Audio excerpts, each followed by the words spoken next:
मेरा नाम है लोखंडे। झूठ बोलोगे तो पड़ेंगे डंडे। अब तू बोलेगा या तुझे डंडे खाने हैं? हे प्रभु, सबका भला करना, पर शुरुआत मुझसे करना। पटना शहर में एक बाबूलाल नाम का व्यक्ति रहा करता था। पेशे से वह व्यापारी था। उसका व्यापार अच्छा चल रहा था। शहर में उसके 2 गोदाम थे और गांव में खेती के लिए बहुत बड़ी ज़मीन थी। उस ज़मीन पर बाबूलाल फल और सब्जी की खेती करवाता। उन फल और सब्जियों को शहर लाकर छोटे व्यापारी तथा दुकानदारों को बेच दिया करता था और जो बच जाए उन्हें गोदाम में रखवा देता। व्यापार संभालने के लिए उसने कुछ लोग अपने यहाँ काम पर रखे हुए थे। उनमें से ही एक पंकज था जो मैनेजर के तौर पर बाबूलाल के यहाँ काम करता था। पंकज, अरे ओ पंकज, मैंने तुझे व्यापार संभाले रखा है सत्यानाश करने? एक काम ढंग से नहीं करता तू। क्या हुआ सेठ जी? बेवकूफ, मैंने तुझे सुबह ही कहा था ना, इन बोरों को गोदाम में रखवाना है। अभी तक बोरे यही क्यों पड़े हैं? ऐसा ही चलता रहा तो तू मुझे एक दिन सड़क पर ले आएगा। सेठ जी, भोलू और पिंकू दुकानदारों से पैसे लेने गए हैं और बाकी के लोग गांव से सब्जियां लाने गए हैं। गोदाम में मैं अकेला ही हूँ। जैसे ही भोलू और पिंकू आ जाएंगे मैं बोरों को गोदाम के अंदर रखवा दूंगा। पंकज आए दिन बाबूलाल की डांट खाता रहता और मन ही मन गुस्सा करता। एक दिन यह नौकरी मुझे छोड़नी पड़ेगी और अपना ही व्यापार शुरू करना पड़ेगा। कम से कम रोज रोज सेठ जी की डांट तो नहीं खानी पड़ेगी। पंकज मन ही मन बड़बड़ाता हुआ गोदाम जाता है और देखता है भोलू वहीं सो रहा है।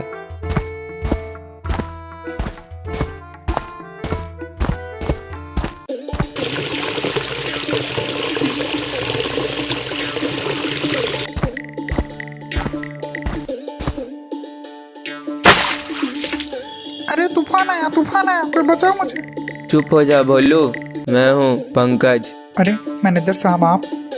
मैंने सुबह कहा था ना, बाहर पड़े बोरों को अंदर करना है। अभी तक बाहर ही क्यों पड़े हैं? मैनेजर साहब, मेरी तबीयत सुबह से खराब है, इसलिए मैं थोड़ा आराम कर रहा था। मैं अभी बोरों को गोदाम में रख देता हूँ। अरे तू रहने दे, तेरी तबीयत अच्छी नहीं है। पिंकू आए तो उसे कहना बोरों को गोदाम में रखने को मैंने कहा है। बाबूलाल पंकज पर थोड़ा भी भरोसा नहीं करता था, इसलिए सारा हिसाब किताब वो खुद ही देखा करता था। और जब इस महीने का हिसाब किताब उसने देखा, उसमें बहुत हानि हुआ था। वह तुरंत ही पंकज को बुलाता है।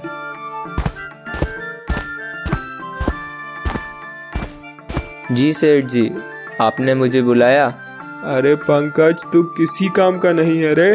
तुझे व्यापार करना भी नहीं आता। हमें व्यापार में हानि पे हानि कैसे हो रही है?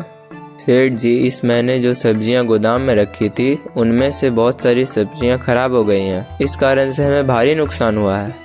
अरे जब तू सब्जियों की देखभाल नहीं कर सकता और व्यापार में मुनाफा भी नहीं करवा सकता तो तू किस काम का है? अब देख व्यापार कैसे करते हैं, मैं तुझे दिखाता हूँ।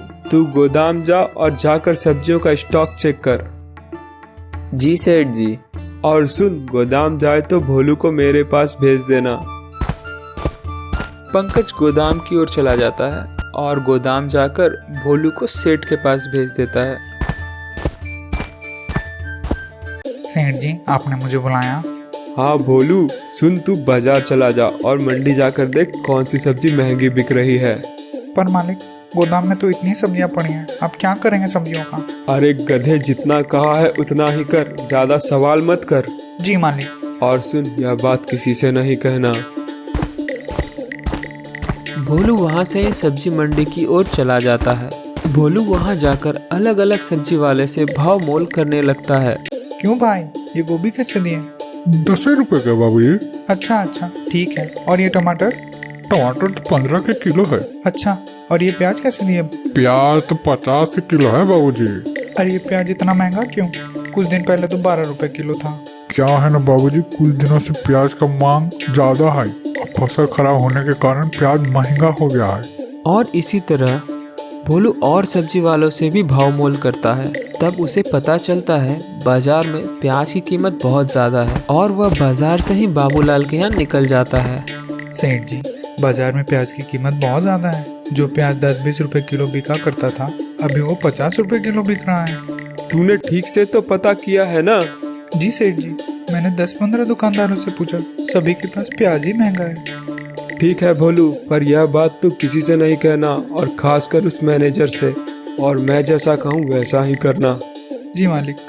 यह ले कुछ पैसे, तेरे काम आएंगे। अगले ही दिन सुबह सुबह बाबूलाल अपने गोदाम पहुंच जाता है और पंकज से स्टॉक का पता करने लगता है। पंकज, हमारे गोदाम में कितने आलू पड़े हैं? हमारे पास यही कोई 500 बोरे आलू के होंगे सेठ जी। और टमाटर कितने हैं? टमाटर के यही कोई 100 बोरे होंगे सेठ जी। अच्छा, और हमारे पास प्याज का कितना स्टॉक पड़ा है? सेठ जी, प्याज का स्टॉक तो सबसे ज्यादा है, पर अभी कुछ दिनों में स्टॉक खत्म हो जाएगा। प्याज की मांग बहुत ज्यादा है ना। कल ही एक व्यापारी आया था, 50 बोरे प्याज की मांग रहा था, पर उस वक्त हमारे पास गोदाम में कोई मजदूर नहीं था, इसलिए मैंने उसे आ जाने को कहा है। ठीक है, आज मैं गोदाम में ही रहूंगा, इसलिए कोई भी काम हो तो मुझसे पूछ कर करना। उतने ही समय में वहाँ व्यापारी का एक नौकर आ जाता है। पंकज भाई, अरे ओ पंकज भाई। हाँ भाई, क्या बात हो गई? मुझे मोहन सेठ ने भेजा है। कल आपसे 50 बोरे प्याज के लिए बात हुई थी ना, इसीलिए मैं ट्रक और कुछ आदमी लेकर आया हूँ। प्याज का नाम सुनते ही बाबूलाल तुरंत दुकान की ओर चला जाता है। नहीं, आज सुबह ही हमारा सारा माल कोई और व्यापारी लेकर चला गया। अब हमारे पास कोई भी प्याज नहीं है। तो मैं मोहन सेठ को जाके बोल देता हूँ कि आपके पास प्याज के कोई भी बोरे नहीं है। हाँ, जाओ, बोल दो अपने मालिक को।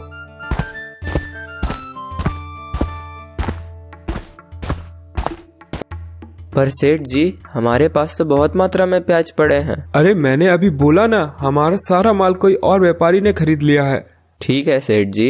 और सुनो, आज गोदाम की चाबी भोलू को दे देना। आज रात वह गोदाम में ही रहेगा और मैं घर जा रहा हूँ। यह कहकर बाबूलाल घर चला जाता है और लोग शाम होते ही अपने घर की ओर निकल जाते हैं। कुछ ही समय बाद वहाँ बाबूलाल फिर से आता है। भोलू, जल्दी कर, सारे प्याज के बोरे घर के गोदाम में रखवा दे, पर ध्यान रहे यह बात किसी के कानों कान खबर ना हो। ठीक है सेठ जी।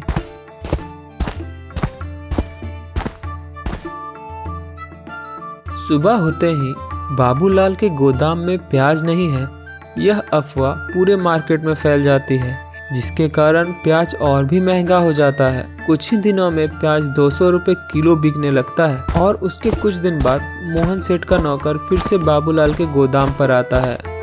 मुझे मोहन सेठ जी ने भेजा है, अगर आपके पास कुछ बोरे प्याज के हो तो हमें दे दीजिए। मार्केट में प्याज की मांग बहुत ज्यादा है।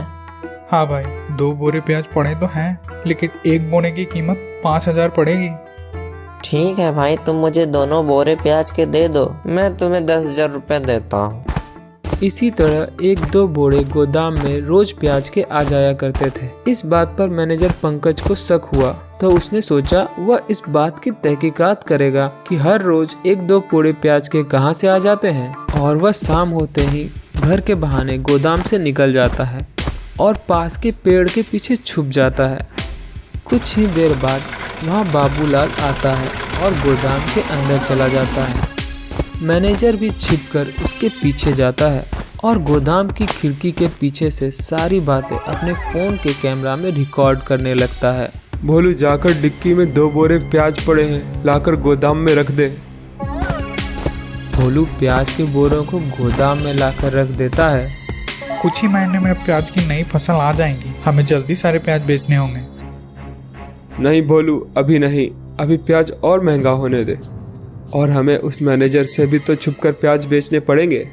वह बहुत सत्यवादी है। और सुन, अगर वह कुछ पूछे तो उससे कहना प्याज के बोरे गांव से मंगवाए हैं सेठ ने। इतना कहकर बाबूलाल वहां से चला जाता है और मैनेजर भी वहां से चुपके से निकल जाता है। अगली सुबह पुलिस की गाड़ी बाबूलाल के गोदाम में आती है।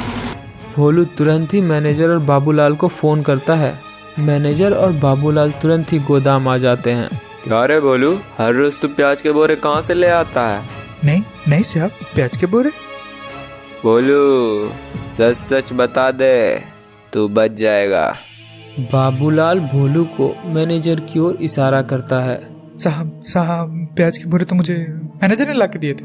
मेरा नाम है लोखंडे, झूठ बोलोगे तो पड़ेंगे डंडे। मैनेजर ने मुझे सारी बातें बता दी हैं, अब तू बोलेगा या तुझे डंडे खाने हैं। इतना सुनते ही भोलू डर जाता है और तोते की तरह सारा सच पुलिस के सामने उगल देता है। पुलिस बाबूलाल और भोलू को थाने ले जाने लगती है। तभी बाबूलाल, पंकज मैं तुझे नहीं छोड़ूंगा। और इस तरह से प्याज के जमाखोरों को जेल की हवा खानी पड़ी। पंकज मैं तुझे नहीं छोड़ूंगा।